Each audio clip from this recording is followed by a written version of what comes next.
নমস্কার বন্ধুরা, আজকে রান্না তোমাদের সঙ্গে শেয়ার করলাম।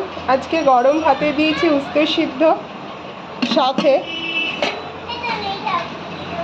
কুমড়োর ডাঁটা, কুমড়ো বেগুন দিয়ে আর কাঁঠালের বীজ দিয়ে একটু মিষ্টি দিয়েছি, নিরামিষ রান্না। সাথে তেলে নেড়ে মুগ ডাল, মানে তেলে ভেজে মুগ ডালটা তারপরে এক সম্বার দিয়ে এটা করা। সাথে কুমড়ো ভাজা,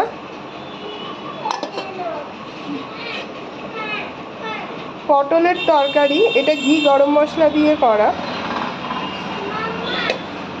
সকালের জলখাবারের রুটি, মাছ ভাজা,